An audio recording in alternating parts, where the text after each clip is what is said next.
છે મિત્રો, મેં તમને અગાઉ કેટલાક દેવી દેવતાઓના મંત્રો આપ્યા અને એ સિવાય પણ જો તમારે કોઈ દેવી દેવતાનો મંત્ર જોતો હોય તો તમે કોમેન્ટમાં લખી શકો છો, જે હું તમને આગળ નેક્સ્ટ વિડીયોમાં આપીશ. મિત્રો, આજે હું તમને બીજા કેટલાક જાદુઈ મંત્રો આપવાનો છું, જેમાં સૌથી વધારે આપણે જોઈએ તો પીડીઓ, જેને લોકો કમળો પણ કહેતા હોય છે. મિત્રો, પીડીઓ ઝાલવાનો મંત્ર હું તમને આપવા જતો છું. તો મિત્રો, મંત્ર ધ્યાનથી જોજો.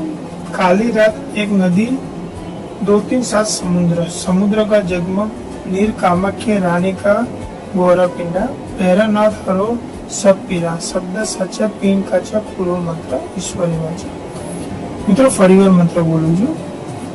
काली रात एक नदी, 2-3-7 समुद्र, समुद्र का जगमग, नीर कामाख्य रानी का गौर पिंडा, બેરામનાથ હરો સબ પીરા, શબ્દ સાચા પેન કાચા પૂરો મંત્ર ઈશ્વરી વાચા.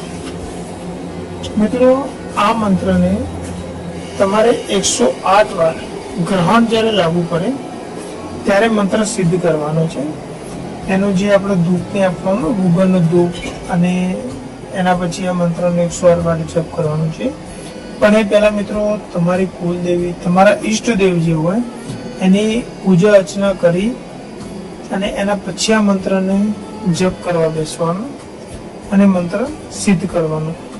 મિત્રો, આ મંત્ર સિદ્ધ થયા પછી આપણે શું કરવાનું છે કે કોઈની પીળીઓ થયો હોય યા તો કમળો થયો હોય તો એક વાટકીમાં પાણી લેવાનું છે અને એક સોય લેવાની છે.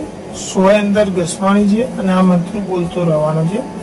એ પછી આ પાણીને 7 વખત જેને પીળીઓ થયો હોય એના ઉપર ઉતારવાનું છે અને મંત્રનો જાપ કરતો રહેવાનો છે જોડે.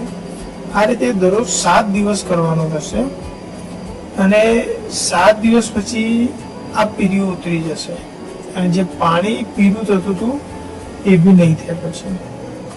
તો આ રીતના મિત્રો પીળિયાનો મંત્ર છે, તો ધ્યાનથી જોજો. અને મિત્રો, ખાસ લોકોની સેવા ભાવ કરવા માટે જ મેં આ વિડીયો અને આવા મંત્રો આપું છું. જો આમાં તમને સિદ્ધ કરવામાં કોઈ પણ જાતની મુશ્કેલી કે અડચણ આવતી હોય તો તમે કોમેન્ટમાં લખી શકો છો. હું જરૂરથી એનું નિવારણ કરીશ.